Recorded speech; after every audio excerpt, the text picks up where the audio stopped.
Dear all, today I am going to explain about the resonance characteristics of microstrip ring resonator and computation of dielectric constant of the substrate. And the aim of the experiment is to determine the resonance characteristics of a microstrip ring resonator and to calculate the relative dielectric constant epsilon r of the substrate. The main objective is to understand resonance characteristics of the ring resonator. And the apparatus required here is the microwave signal source with modulation having a range of 2.1 to 3 gigahertz, attenuator pad, coaxial detector which works under the range 2 to 3 gigahertz, VSW ammeter and microstrip ring resonator.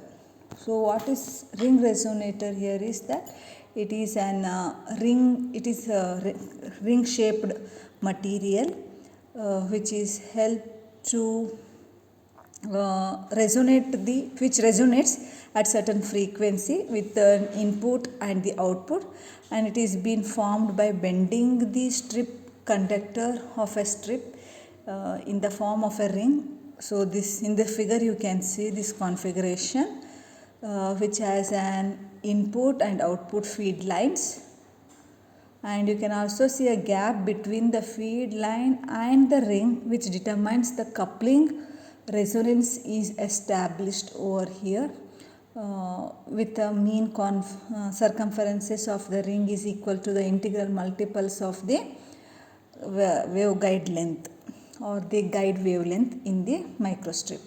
And this is the formula where we use to find out the radius and with a known radius, and to find out the epsilon r we should know what is an epsilon effective first. So this is the formula where we can characterize the microstrip substrate epsilon r that has to be calculated with the help of a relative dielectric constant of the substrate. So to calculate that we use this formula, that is 2 pi r is equal to n times of the lambda, which is equals to n Vg by Fr square root of epsilon effective for n is equal to 1, 2, 3 so on up to. And if we know the epsilon r here, to calculate the epsilon r we should know the epsilon effective, where the r, capital R is the mean radius of the ring, n is the mode number, lambda g is the guide wavelength. And to calculate the effective dielectric constant of the microstrip line, so we have a 2 epsilon effective plus 1 plus 1 by 10 h by w square root minus 1 and 1, which is when we simplified we can have it as 1 plus 10 h by plus 1 plus 10 h by w square root plus 1 whole square root. And V naught is the free space velocity, Fr is the resonant frequency of the ring, epsilon r is the relative dielectric constant of the substrate, h is the height of the substrate, and w is the width of the substrate.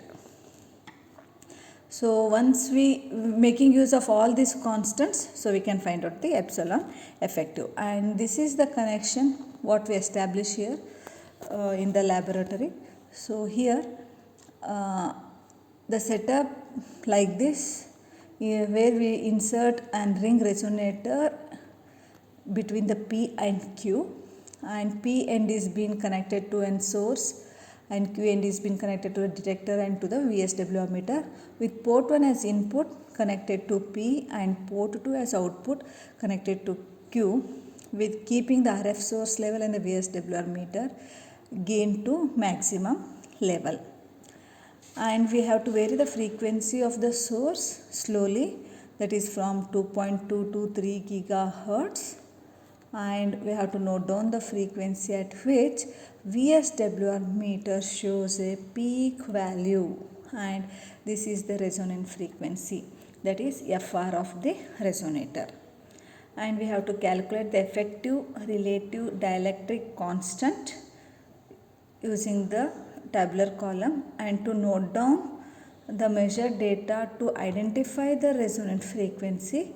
So the frequency ranges from 2.2 to 3 gigahertz, that is from 2.22 to 223 gigahertz. Note down the corresponding VSWR reading and calculate the H, W, F, R for n equal to 1. V naught, epsilon effective and epsilon are the outcome of the experiment, and after the completion of this experiment the students will be able to understand the resonant characteristics of the ring resonator. Now let us move on to the demo part. So in this demo part, so you can see here we have a ring resonator, microstrip ring resonator, which has two inputs, input 1 and input 2. Input 1 is an input 1 and another one is an output. To the output we are connecting the detector, okay, and that detector is been connected to the VSWR meter, where this VSWR here stands for voltage standing wave ratio, and in the signal source we give the frequency from 2 to 3 gigahertz, and we need connectors. So initially the setup has to be set as shown like this. So without a ring resonator we have to keep the signal source to boost the initialize the detector connected with the cable to the VSWR meter. Okay, and the initial setup, so after this initial setup, after 3 dB attenuator connect the cable, now we have to replace this with the ring resonator. Okay, and before connecting the ring resonator we have to adjust the VSWR meter here using the detector. Now let us remove this and also we have to initialize, we have to set the AM mode in the signal generator, and we have to vary the frequency from 2 to 3 gigahertz, and in the VSWR meter we can see the change in the mode. Okay, so with this simple setup, okay, so what we have to do is that we have to use the we have to make an initial setup, and once the initial setup and all is been done, now we have to minimize this one. VSWR reading will be changing now, so now we have to minimize it, that is minimizing in the sense here the mode, whatever the mode we have here, it has to be changed. So you can see that the readings changing from 2 to 3 gigahertz variation in the frequency, and this is the initial setup. So once we have to now we have to make this connection for the ring measurement.